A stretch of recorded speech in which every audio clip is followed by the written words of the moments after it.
All right. Hi, everyone. Welcome to Tuesday Notary Titans for Tuesday, October 12th, 2021. My name is Bill Soroka.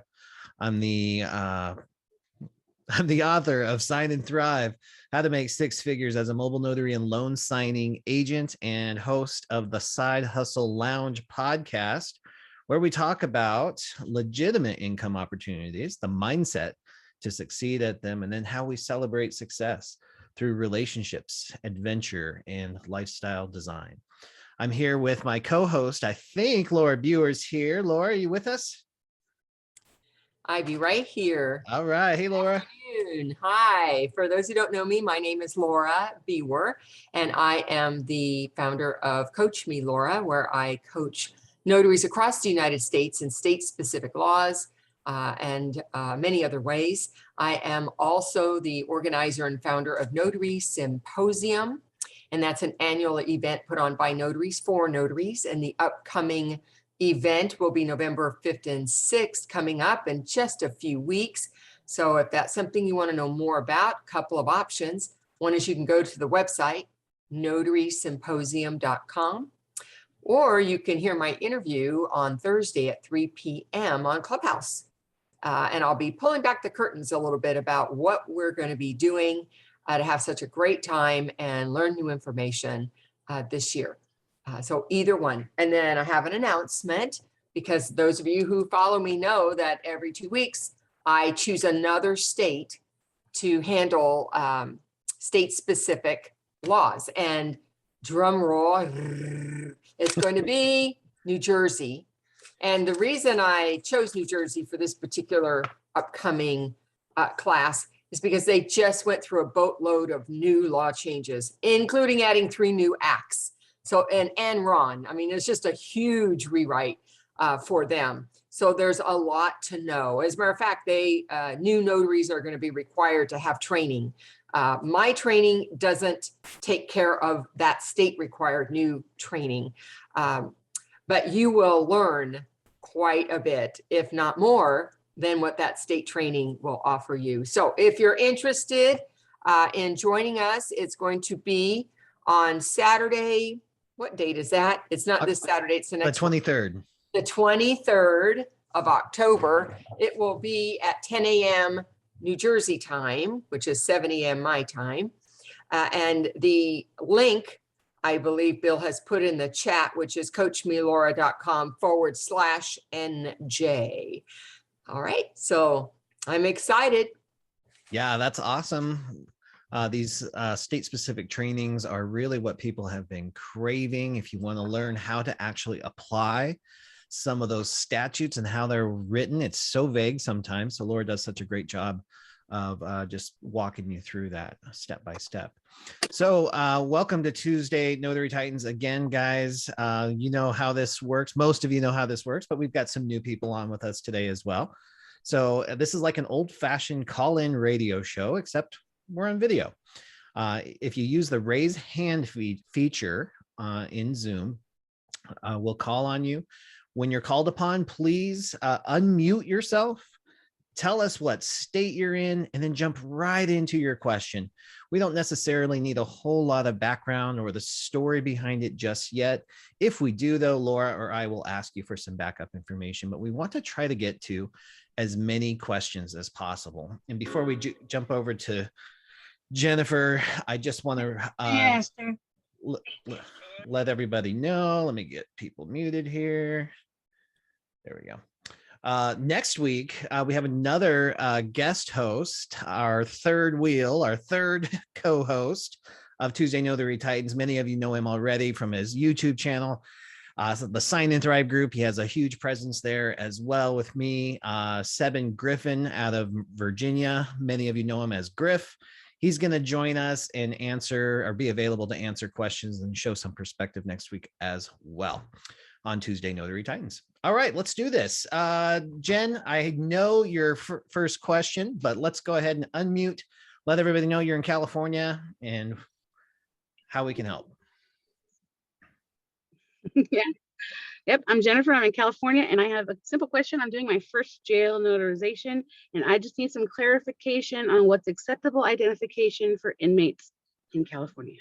Yeah, great question. Laura Biewer, what do you say? Okay, so California accepts whatever the inmate ID is that they provide. If it's jail, which is usually county level, it may be just a wristband with maybe a picture, maybe not, booking number and a name. Whatever is on there is acceptable. We don't need all the pieces. And of course, it is current because guess where you're at? You're on the inside, right? So we don't have to worry about expiration date. Same thing with prison. Prison may, that's state level, may actually have ID cards, whereas the county usually doesn't. So even if they just printed it out on a piece of paper and said, here's what we got for ID, you can accept that in California. Okay. And just make sure that it's a county or state level prison. No federal prisons, no city prisons or city jails. Yeah. Okay. Fantastic. Thanks, guys. Well, congratulations on your first jailhouse signing too, Jen. I'm looking forward to hear how that goes. Thanks. All right. And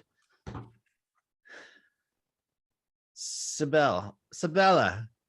Hi. You got it, Bill. It's Sibeli. Thank you so much. You're so welcome. Thanks for being here. You want to tell everybody what state you're in and how we can help? Well, I'm in Florida, and I'm a fairly new notary. And I just wanted to share a little bit what's going on with my signings and pick a little bit on your guys' experience.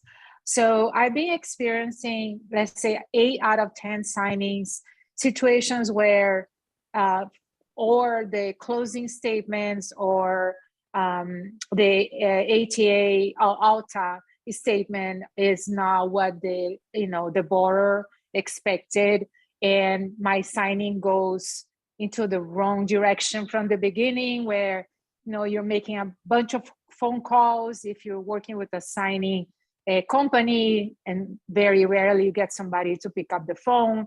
You call in the lender, you call the title. And I just wanted to ask if you guys have some suggestions and try to avoid that, especially when you get a package last minute.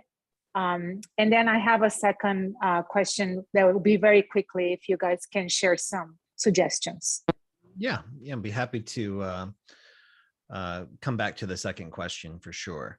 So I know when it comes to the difference on the closing disclosure specifically, so the closing disclosure is usually the one that's off a little bit. Sometimes the settlement statement is as well, or there's a difference between the two, but let's just talk about the closing disclosure first.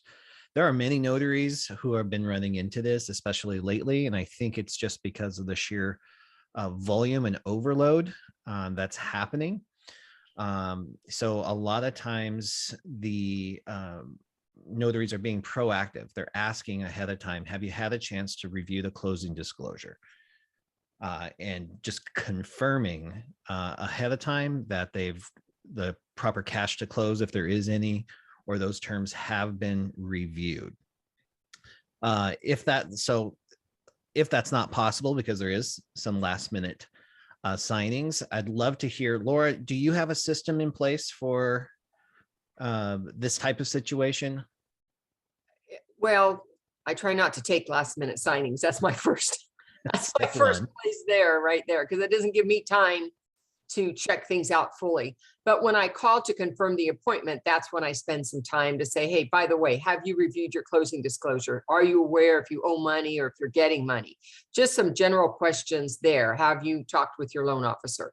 Do you have your loan officer's cell phone number available? So there is a number question we can call right at the table. And that's usually enough.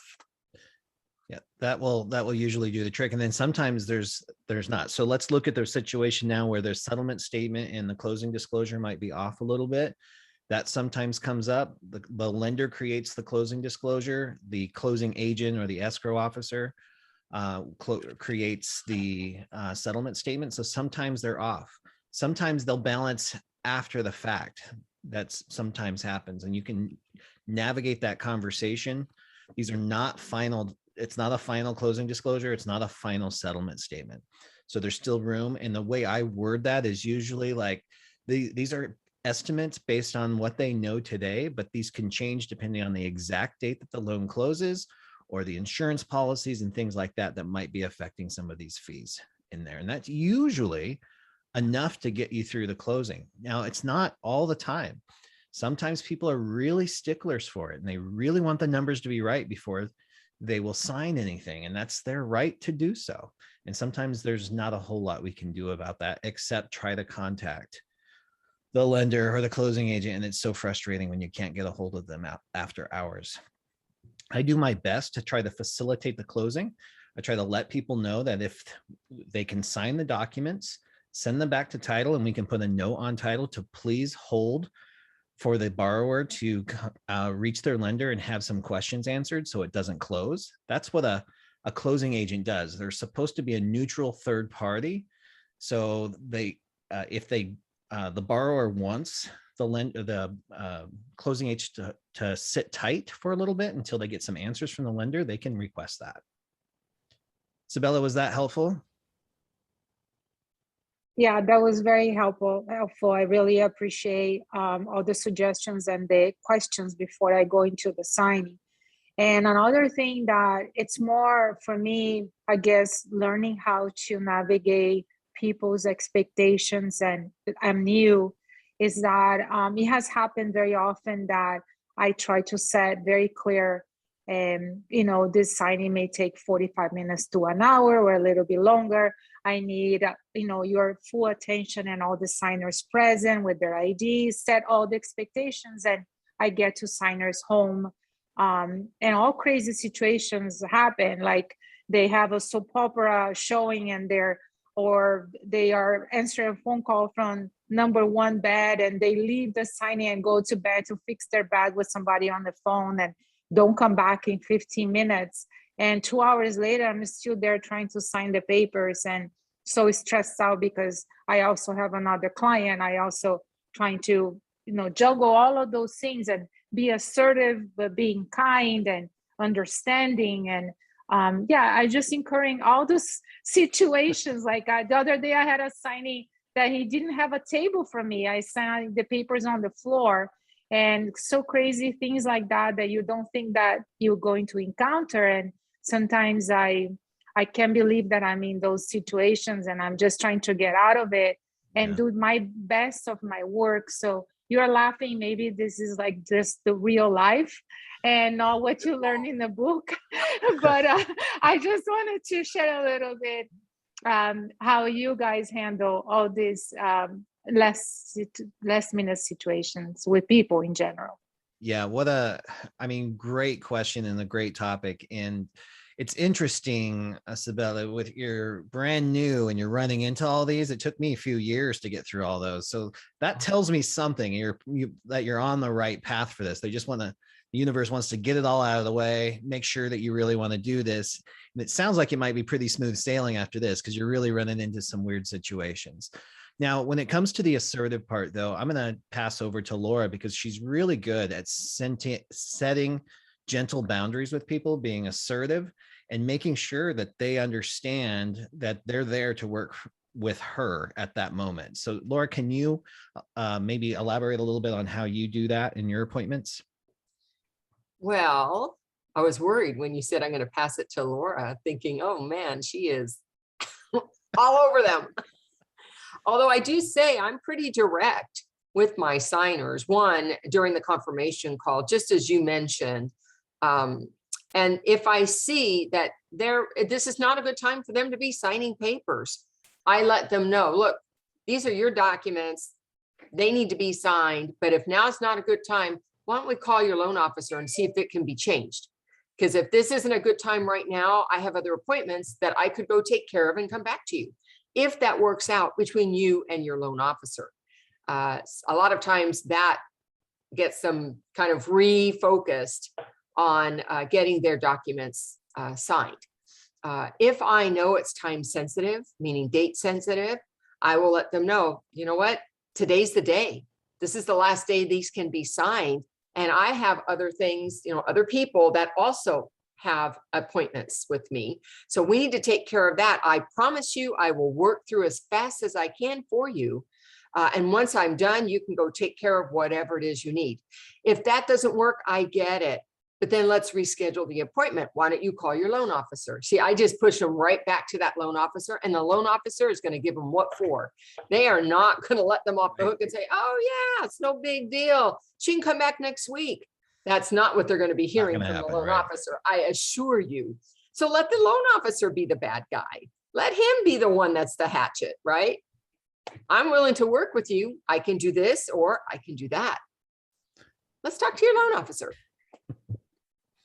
Excellent. I think that's really good advice. And the other thing that you brought up is not having a table. Now, I have not heard the table thing in quite a while. And I think mainly because during COVID or during the pandemic, many notaries started carrying their own folding tables and even chairs in the trunk of their car. So they always have a tabletop because there were so many outdoor signings, garage signings, all of that stuff was happening. So if you want to go that far, you'll always have a clean place to sign. But these not having tables is actually super common. It's people are in weird housing transitions. You know, they're buying, they're selling, they're closing on the same day. They got to be out of one in another. They're in a hotel with 18 dogs and all of their stuff in one room. They don't have a clear spot to sit. So those challenges, again, in the initial phone call, can be cleared up too. Like, here's what we're going to need. We need a full tabletop to sign these documents. And sometimes, remember, you can prep them all you want. And they'll say, and then you're going to get there and they've got a TV tray to sign 200 pages on. That stuff's going to happen anyway, but there's certain things you can do to try to get to that 80% success rate on those. That was awesome. Thank you, Bill and Laura. Appreciate everything you said. All right. You're so welcome. Thanks for being here. And thanks for sparking a great conversation. All right. Let's see. Delcy Winters, thank you so much for being here. You want to unmute, tell everybody what state you're in and how we can help. Delcy? All right, Delcy, I'll come back to you. Soraya, welcome. I just got your message too with the new document, so we're good to go. Hi, everybody. Excuse the bad lighting, but I have a document that I shared with Bill. It's a question for Laura, and I didn't know how else to ask it until I showed it to you. Just the first page, yeah. So this is a document that I got yesterday, and my question is about the second and third paragraphs. All right. I don't know if this is any of my business as a notary, but you see where it says that as attorney in fact of said principal and under and by virtue of the said power of attorney, I have this day executed the following described instruments. Instead of the instruments being listed, it just goes to the next paragraph and says that at the time of executing the above described instruments, I had no actual knowledge. You know, I'm just saying, shouldn't there be something there describing what the instruments are? Is that not my business? Mm-hmm. It should be. Well, were there other instruments with this document? Just one page. I think this was part of a loan signing that another notary did, and maybe this was like a missing page. So I was kind of like the person circling back to get the signature. So, I mean, I would say it's incomplete if either A, they didn't list the document, or B, they just weren't, with it. If I had them with it, then I'd say, oh, they're talking about these documents right here. But you don't have either. Right. I don't know. Maybe those documents were included with the original loan signing. I'm not sure. And also the last paragraph right there, I wasn't sure what goes into that. Well, they told me to leave it blank, and I have that in writing, so I have that for my records. Yeah. But the signing service told me to leave it blank, but I'm just wondering from my own knowledge, what goes there? You know, and I'm thinking if it's loan documents, it could be the lender. I mean, they're trying to induce somebody to accept delivery of these documents. But it's never my name, right? No, it wouldn't. Okay, good. Because this is in the document. See, we haven't even hit the signature line yet. So there's Jane Doe. Everything above Jane Doe is document portion. Okay.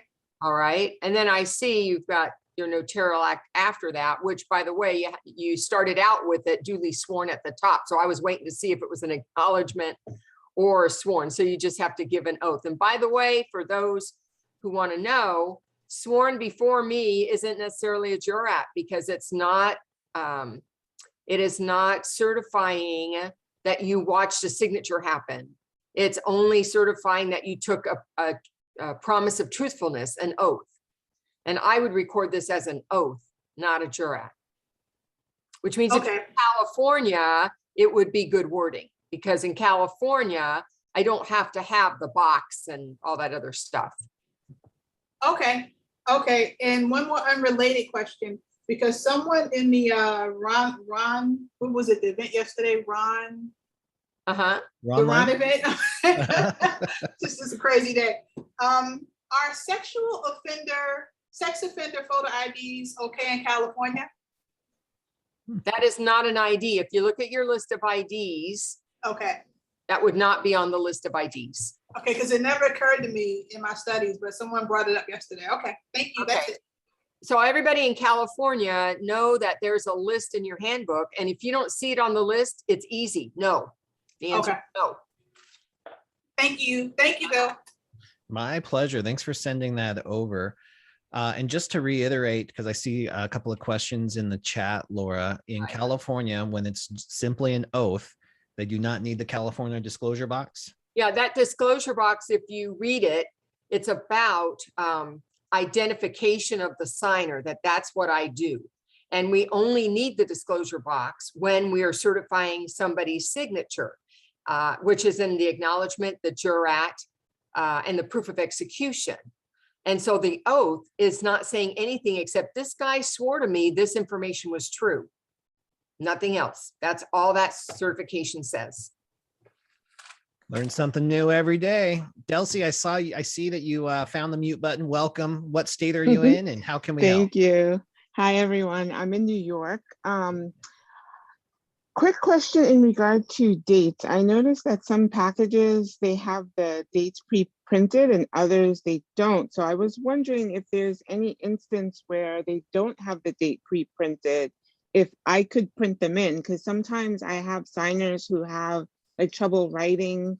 And if there's no one else there, like a family member, to put in the date for them, can I do it? When and when not? It's a good question. I tend to avoid this at all costs in writing anything that could be could come back with an error later. Laura, what do you say? So I just want to make sure I heard right, because I was answering a follow-up question to the last question. If there's a blank space that needs a date and it's in the, I didn't hear, is it in the document portion or it's pre-printed in the document portion? I'm sorry, I just didn't get it. Yes, it's in the area where there's a signature line and then a date line. Okay, and so your signer is expected to sign and date. Is that correct? Okay, and your question about that is? Are there times when I'm allowed to write in the date for them? I'm never allowed to put in the date for them, for the signer as a notary. Okay. That's document portion out of my area. Okay. All right. And the other quick question was, because I forgot what we said about when there's an extra acknowledgement certificate, like you, they sign, you stamp and notarize, and then there's a second page that's an acknowledgement page that they want in the package. I noticed Wells Fargo does that a lot. What should we be doing with those extra acknowledgement certificates? Thanks, but no thanks. I don't just leave it blank. Nope, I don't fill them out. You could use it if you made a mistake on the first one. That would be fine. But if everything's good with the first one, we don't fill out extra of the same notarial act for the same document. Okay. They wanted that second one filled out, then they needed another document. Like if they wanted it in duplicate, they needed 2 documents. Okay, thank you.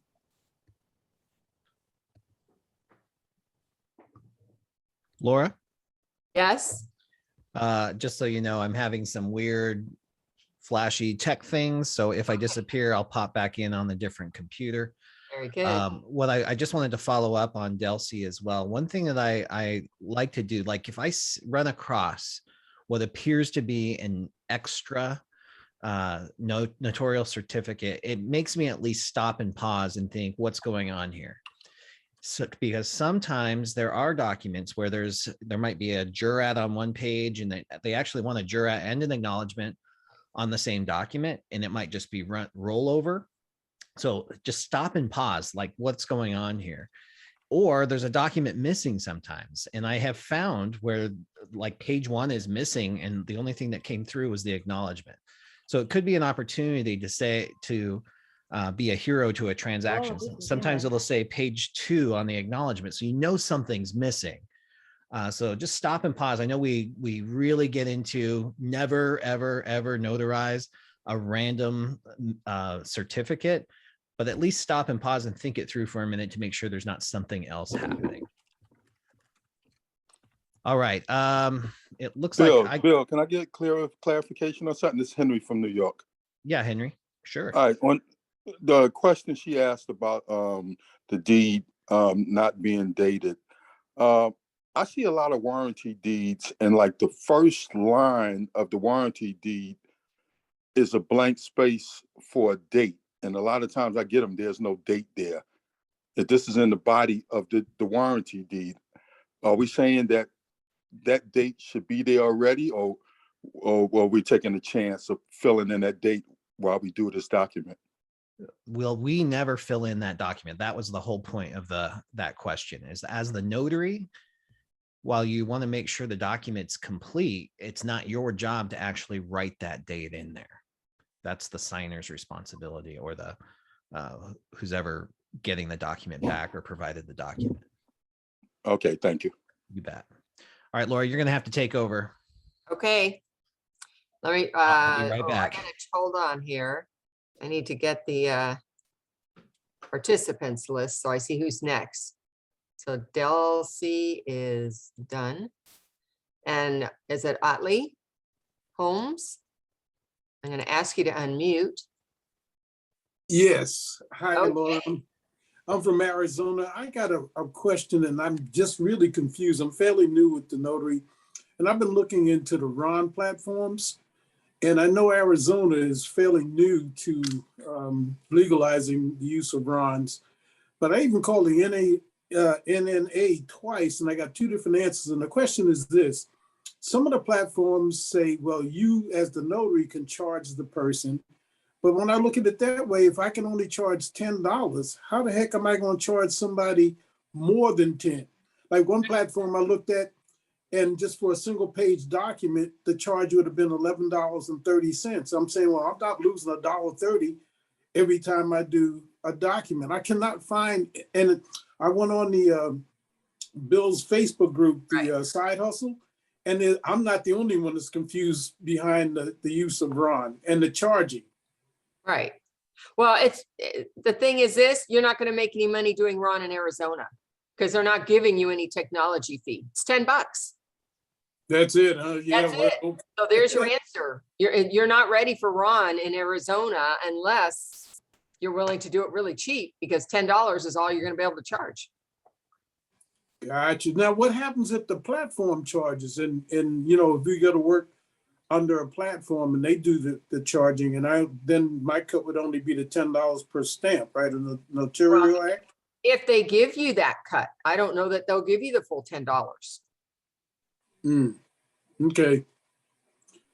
Remember, well, hopefully that's an up to or maximum number, not a mandatory requirement number. They might say, hey, we'll give you 5. I got you. Yeah. Well, hopefully one day Arizona will get up to snuff. Yeah. So hope that answers your question. It does. Thank you. You're welcome. Nick. Hey, how are you? There you go. I'm here. Can you hear me? I hear you, Nick. What's up? Awesome. So I've got a kind of a technical question regarding notary journals. So for people who don't know, we've built a notary journal app, and it's the only California compliant notary journal app. And I get a lot of feedback, and I always stay in touch with all of our users, or as many as possible, because we have so many different states involved. And one thing I've been getting a lot of lately, just over the past few months, one of the features, a very, very basic but efficient one, is you scan the ID and it'll populate all the ID fields. Now, one of the ID fields that is capturable that we don't currently capture is the date of birth of the person on the ID. People are requesting that and stating that they capture that in the notes section, maybe separately. And we do our best to provide enough areas for people to add notes to the signing. But being that we've built this product around efficiency, we want to be able to help people be faster. And if we can capture that information, which we technically can, and input it for them, I'd like to be able to offer that. So my two questions are, number one, how often do you guys in general write or capture the date of birth along with the other identifying information of that ID? And then question number two is, do you think we should capture that along with the scan? And if a user doesn't want that information, they can manually delete it. Now, that's what happens currently with Texas and the serial number. Since they can't capture that, they can't record that, we provide it in the scan because we can't do a state-specific functionality for Texas only. And then the user would just have to go in there and remove it to be compliant with Texas law. So what do you think, Laura?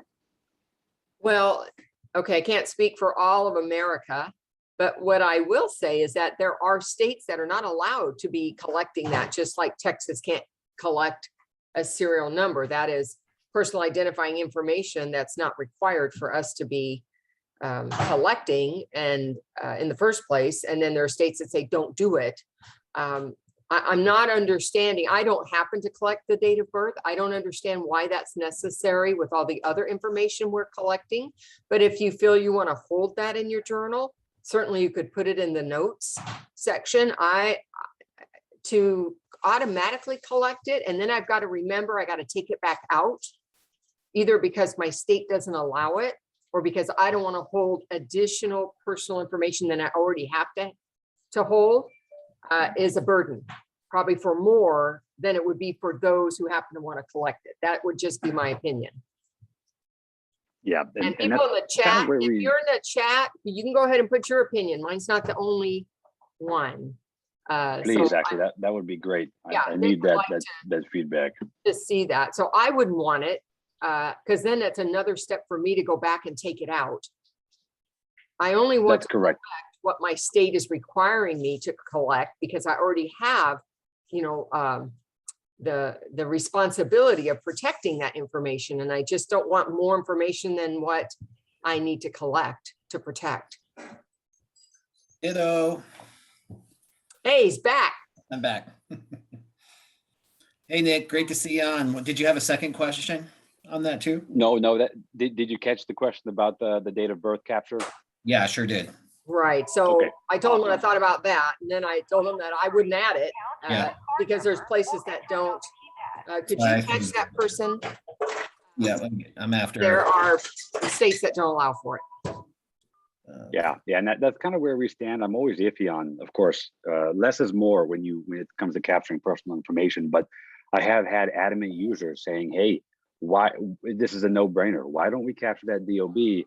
It helps me identify that person." And I say, "Well, I get you, but I'm gonna triple check before we start to add that in." So I appreciate the feedback, and if the users, if you guys in the chat here can just say, "Hey, I do or don't capture that DOB on your notary journal entry," that would really help me understand a wider spread of the audience here. If you guys are doing it or not, I'd really appreciate that, guys. Thank you very much. All right, thanks, Nick. All right, I think I'm back. Let's move on to Randy Venters from Washington. How's it going, Randy? Good, Bill. Quick question, or two questions maybe. So I do a lot of townhouses and condos, and two examples are, yesterday I had one where that said their address, and for the common address it was 123 Main Street, unit 35, and then the deed of trust said unit 2 of lot 12. And then the one I had last week, it was a townhouse, and they said our address is 235 Main Street, but the deed of trust said the address was 201 Main Street, lot 35, or unit 35. how do you explain to people that do you have a good quick way to explain to people that what their common address is maybe different than what the legal address is? Like the property description? Yeah. Different than the address? Yeah. I've never had any pushback on a difference between property description and address. Like that's pretty clear for people. Unless something's wrong.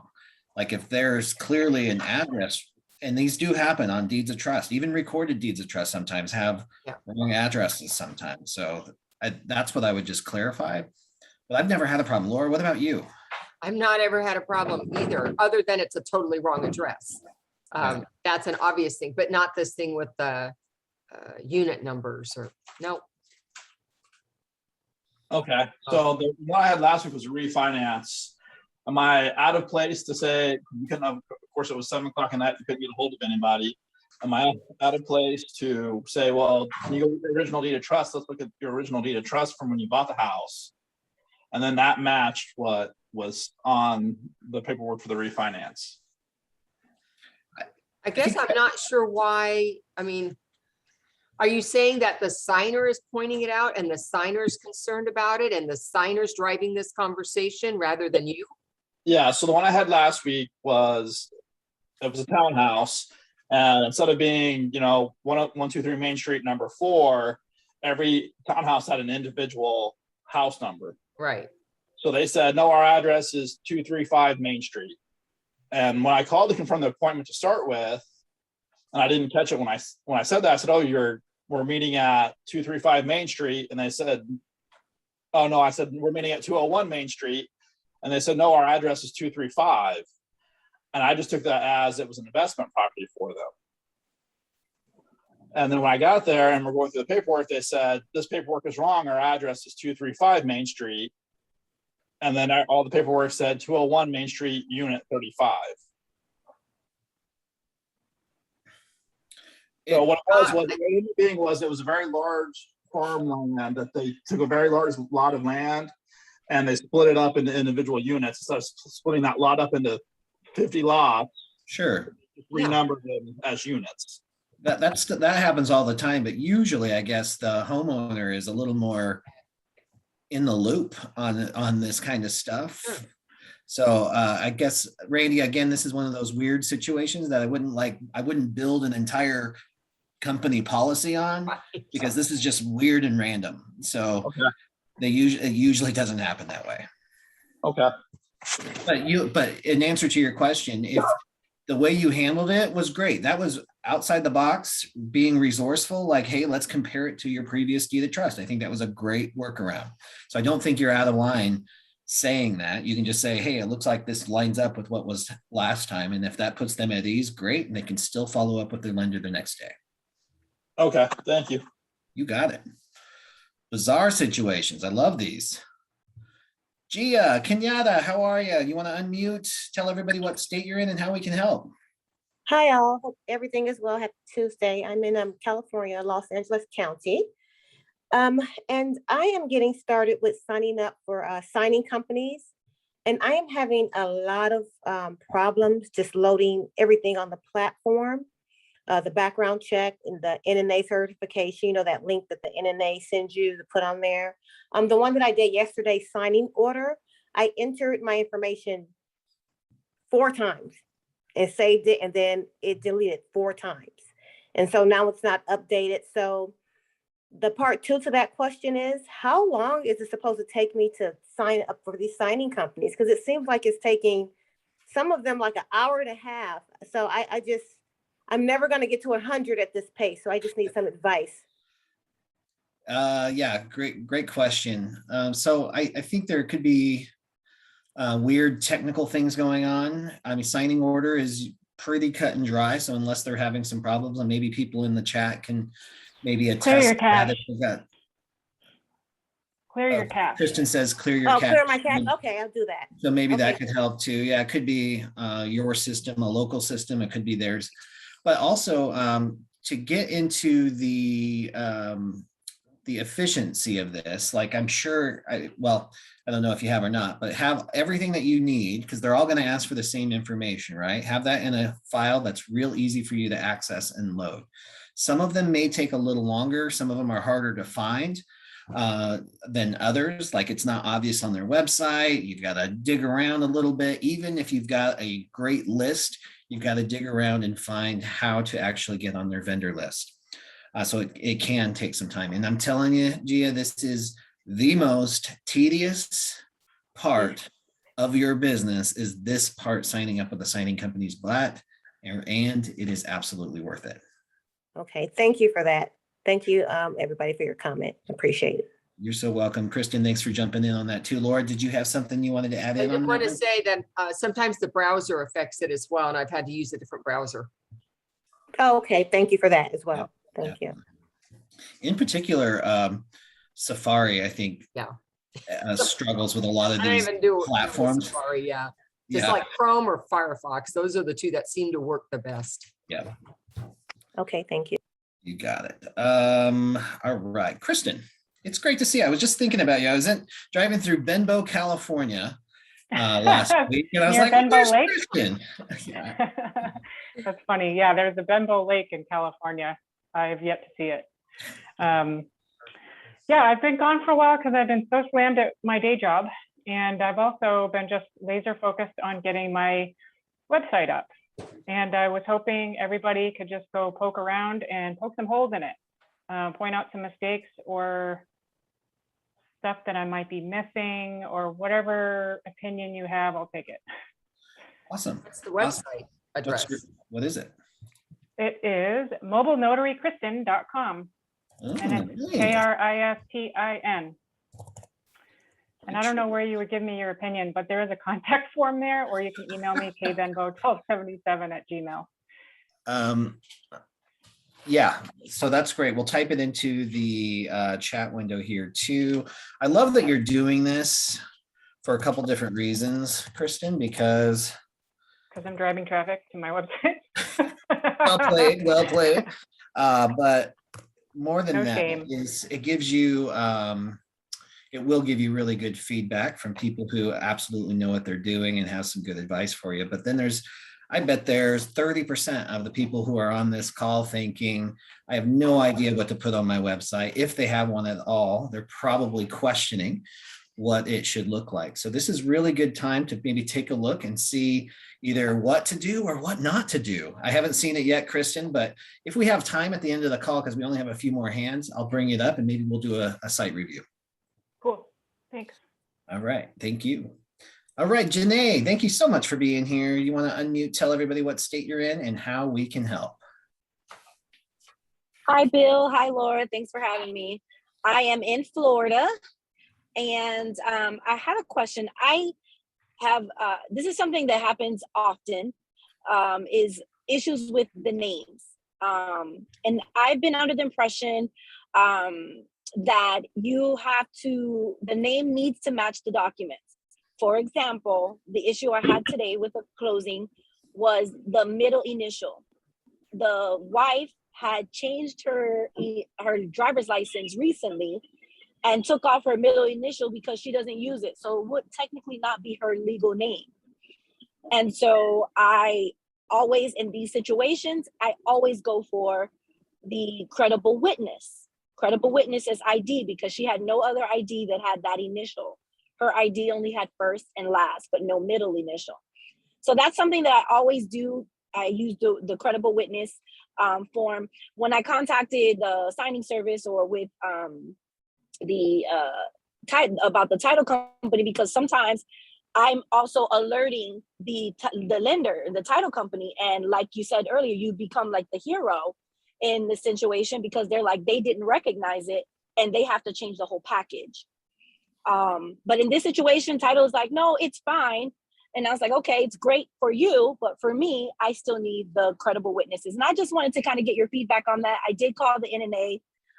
They did say credible witnesses were appropriate, but I just want to make sure legally, because they said it's based on the judgment of the notary. There is no state guideline in Florida that says that you know, it has to match the document exactly. So I just need a little clarity on that. Sure, Janae. Thank you so much, Laura. I'm going to pass this to you because this is right up your alley. Right up your alley. So most states have a standard called satisfactory evidence, meaning is the evidence that they present you satisfy you, they have proven they are who they claim. Some states go further and say, these are the IDs you have to use for satisfactory evidence. And some say, hey, if it's got a picture and a signature, you're good. Then there is no statute that says, oh, and by the way, the name has to match, right? Other than North Carolina, what actually does go into that. That's the only state I'm aware of. The rest of us, it is our judgment. So does the photograph match her? Does the physical description work? Does she know information off the ID? Does she have other stuff in her wallet? Might not be an ID. Maybe it's credit card. She hasn't changed yet. Does she have anything that would show that, yeah, that letter belongs to her, that middle initial? And if you feel satisfied with that, then move along. You don't need to get a credible witness if you feel like that's good enough. If she doesn't have anything to support her story, then I'd go to credible witness. So does that make sense? Yes, because what I usually do is verify what's on their ID that they're going to be using in my confirmation call, because it happens way too often with the name. So I usually verify that in the confirmation call so that if they're going to need a credible witness, they're aware of that prior to being at the closing table. So Janae, I'm going to offer yes. some perspective here as well. When it comes to the middle name, I don't sweat it unless it's different than what's on the document. If I see John D. Smith and on the document and I see John E. Smith sitting in front of me, then I've got some concern. But John Smith is John Smith. They can prove that, then that's usually where I'll drop it. If I feel weird about it, I'll do exactly what Laura says. I love Laura's question. What's in your wallet?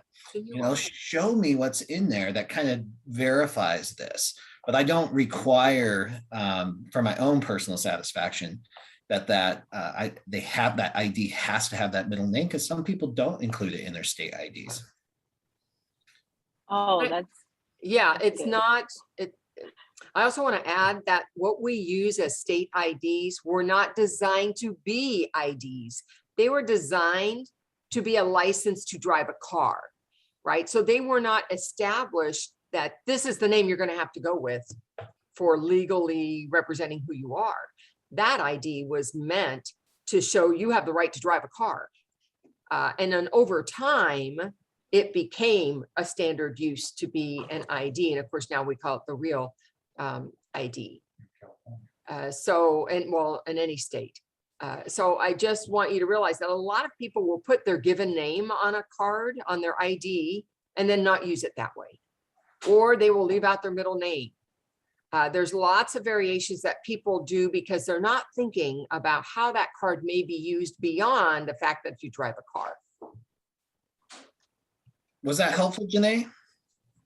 Yes, that's very helpful. It's, you know what, it's good to know that, because I feel like I'm very much invest in trainings, and I've know for certain that I've heard that that the ID can have more information, but not less information. Where did this come from? That's not a law.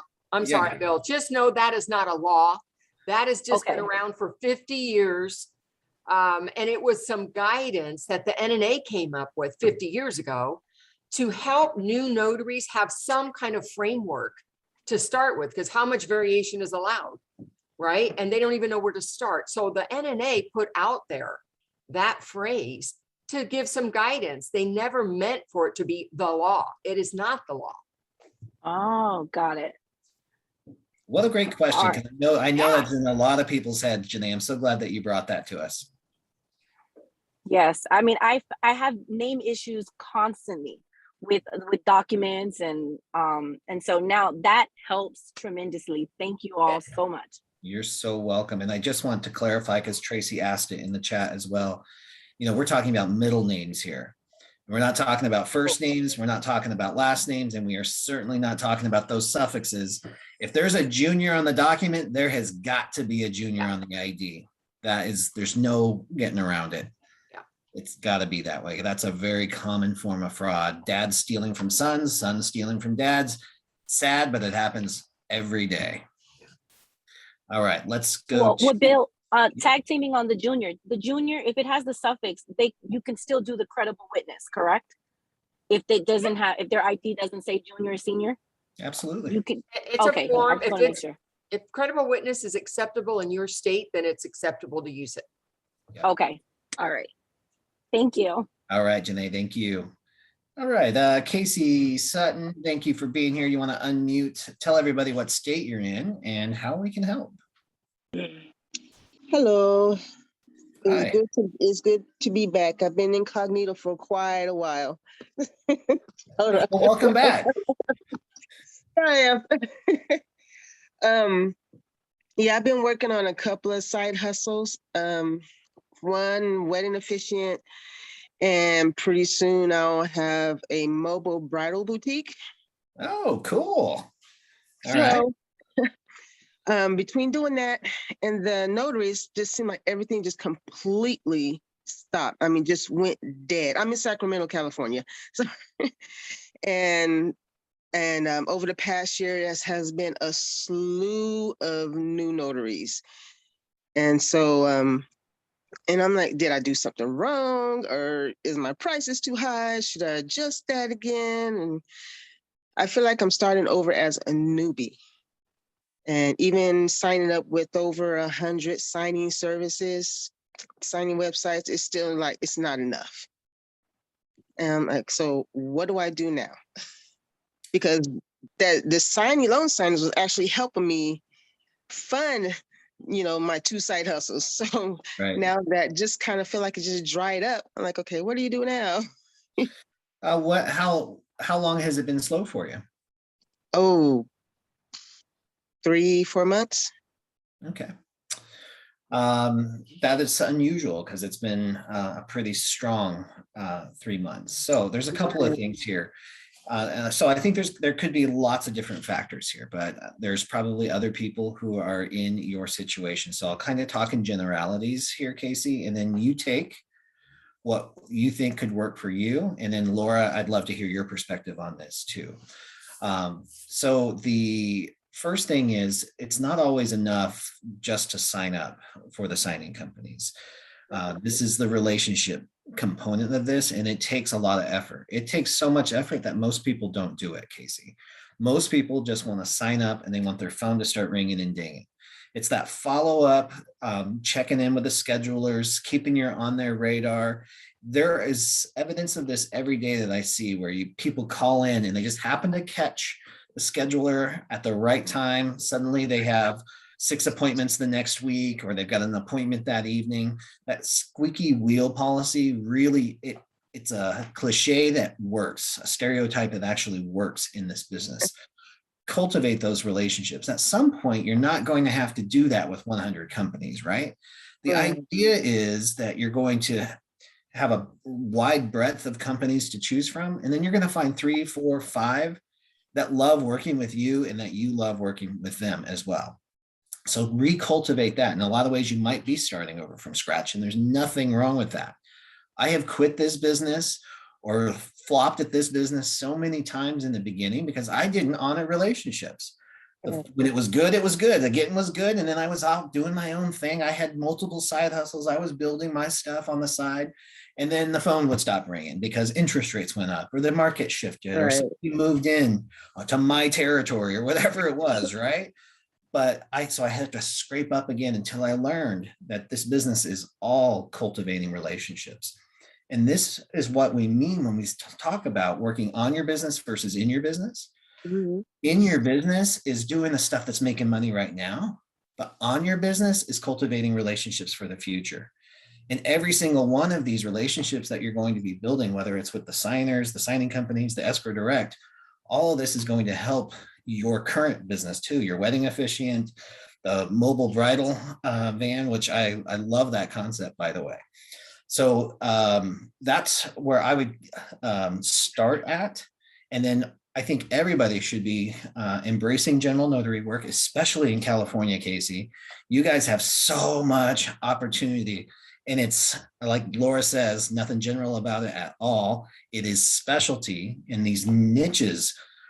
That's where the riches are. I mean, these living trusts, the estate planning appointments, all of that has so much potential in your area, especially in Sacramento. You've got the capital right there. You know, there's commerce and there's stuff happening in your city. You just got to get dialed into it. And I'll stop talking now and let Laura chime in too.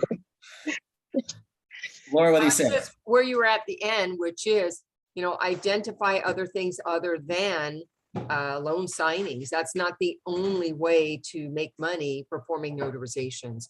Hospital visitation, skilled jails, the trust work that Bill mentioned, apostille work, all of this will generate as much money as you can make doing loan signings. And your net a lot of times can be better as well.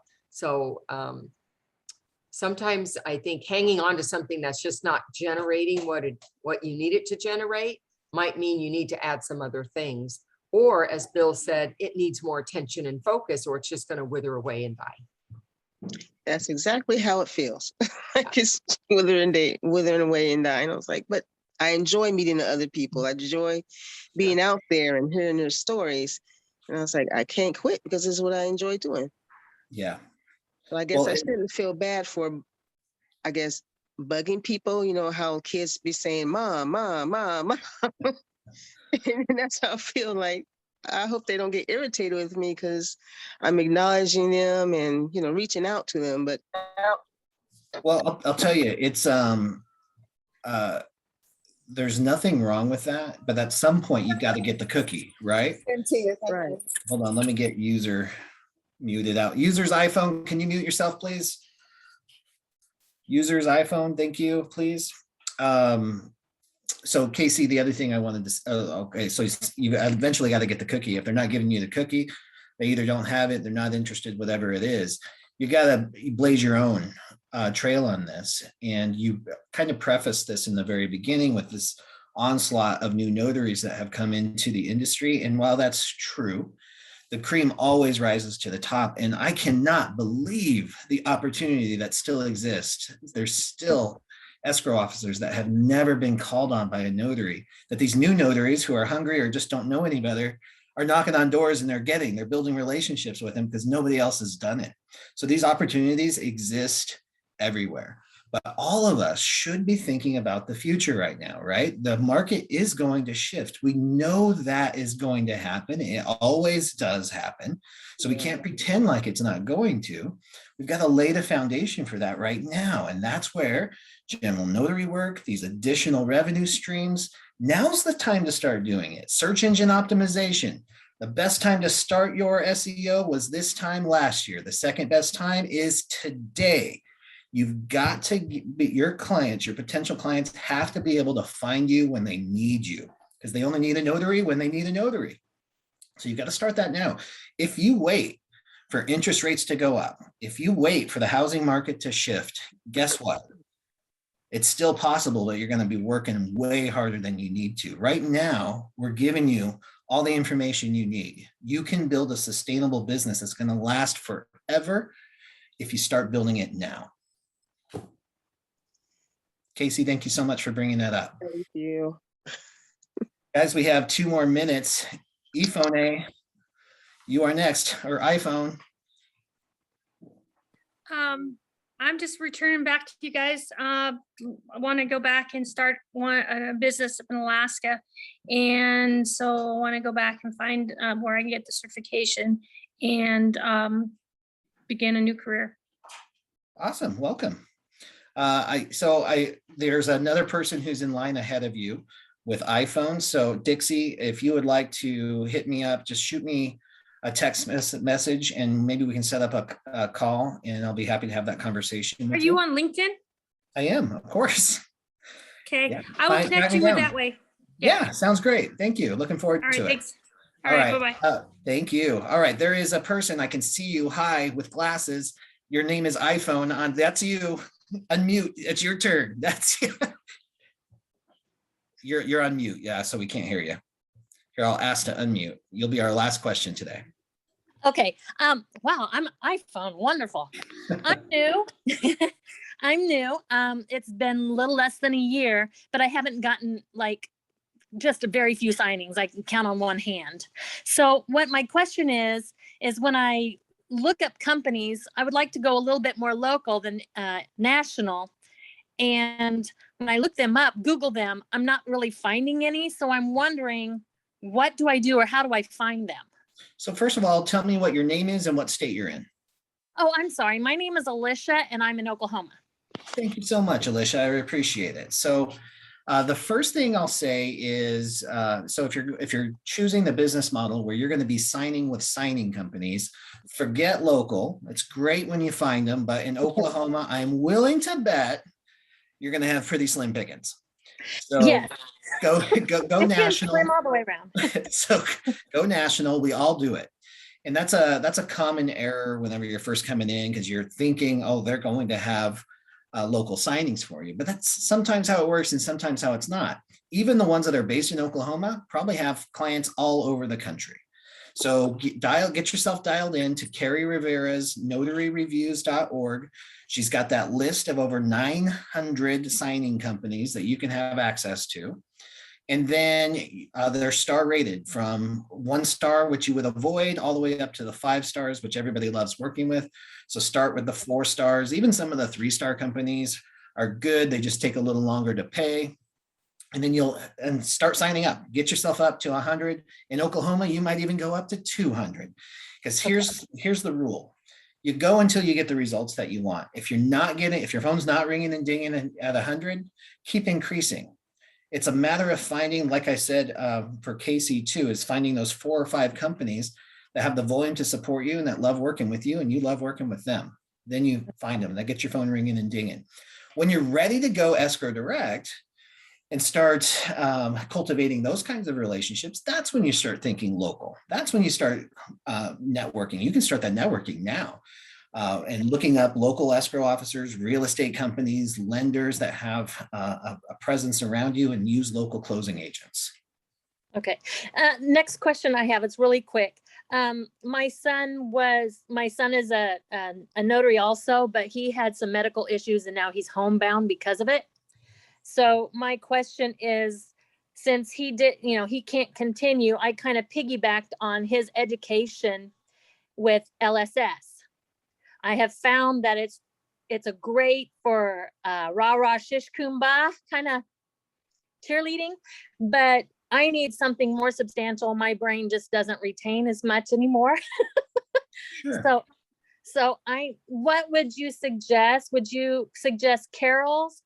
Or I don't have a lot of money to spend because I haven't made a whole lot this year. I was hoping to make more so I could at least get, you know. Well, do this for me. Shoot me. Do you have a pen? You got your pen handy? I'm going to give you my cell phone number. Shoot me a text, and I'm going to give you 30 days in Sign and Thrive for free. Okay. So then you can just get in, check it out, and see if my teaching style matches your learning style. But even no matter what, you can get into phase 3 of the course material and get the document training, like that real specific, like this is what I say on this document. This is what I say on this document. That's what I need. Yeah. And then I have the phase 4, which is building the business, how to cultivate those relationships. And 30 days will give you, if you planned a couple hours a day, 4 or 5 days a week of training, you'll get a lot out of it. And I don't take it personally if you don't stay forever. It's $33 a month after that, but I don't take it personally. If you say, okay, I'm good, I got it, I'm going to go make some money, and then maybe I'll come back. That's fine. But just shoot me this text here, okay? It's 602 309 0706. 0706. You got it. Thank you so much, Bill. I appreciate you guys are awesome. Absolutely, my pleasure. Thanks for being here. Glad you found us. And I guess we better wrap up here. We're 4 minutes past the hour. Laura, thank you so much for being here. Any closing words for us? As she's muted. because I follow the rules. Yeah. Have a great week, everybody. If anybody can join us on Clubhouse at 3 o'clock on Thursday, I will be talking about Notary Symposium and talking about what it is we're going to hear and see and do on November 5th and 6th. So if you can join us then, that would be fantastic. And I look forward to seeing you guys again next Tuesday. All right. We'll see you same time, same place with Seven Griffin or Griff. All right. We'll see you later. Bye-bye.